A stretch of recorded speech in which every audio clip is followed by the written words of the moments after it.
Huwag kang bumili na hindi kailangan at huwag mga ilangan na din pambilhin.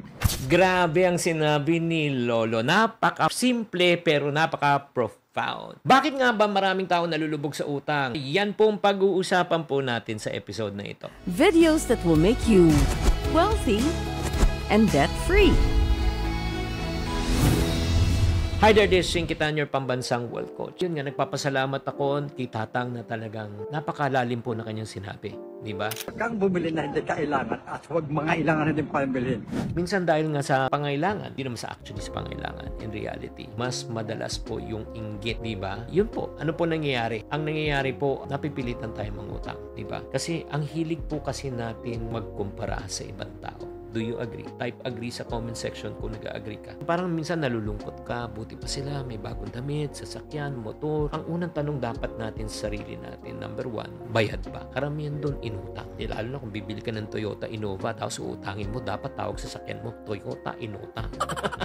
Diba? Yung parang, why are you buying it? Because ba nainggit ka lang? Nako, mamaya pag-usapan natin yung inggit, ha? Mamaya na natin pag-usapan. Kasi simple lang sinasabi kasi ni tatay, live within your means. Ang problema kasi, marami sa atin, kasama na ako, kung meron yung iba, dapat meron din tayo. Iisipin natin, honestly, kung inutang mo yan. Walang problema, sana binili mo na may kaya ka, or not, inipon mo, walang problema yun, ha? Pero kung binili mo yan, para i-impress lang yung mga tao na hindi mo naman kakilala at kinaiinisan mo at uutangin mo yan. Alam mo mangyari yan?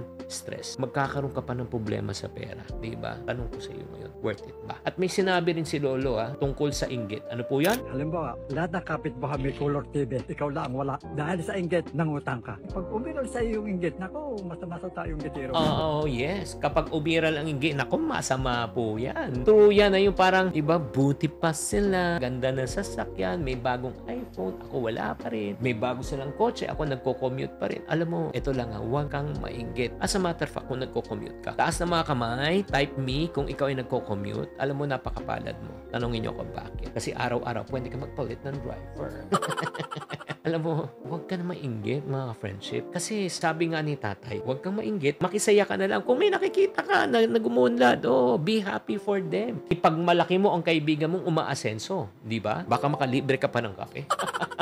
Hindi lang yan, Ito pang next question, di ba? Anong sinabi ni Lolo? Ang pinakamalaking yaman ng tao. Number 1, pinakamalaki, yung kalusugan. Nakabuntil mo lang sa labit, lagi ka may sakit. Gusto mo kumain, hindi ka makakain. Masakit ang katawan mo. Kaya kinakailangan kalusugan na number 1. Yes. Totoo to. Alam mo, ito yung na-realize ko sa buhay din. Kahit milyon-milyon ang ating kinikita, kung lagi ka na lang may sakit, hindi mo ma-enjoy ang pera mo.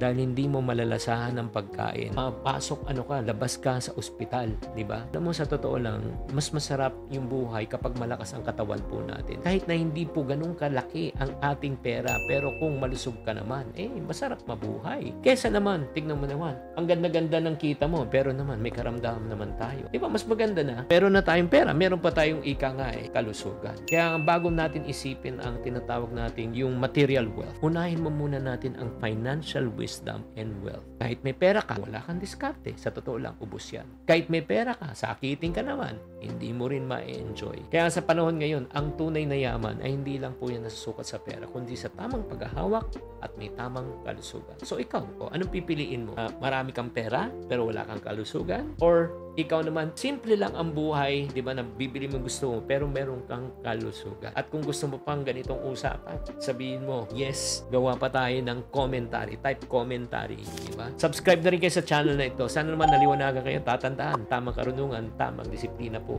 ang susi sa pagyaman.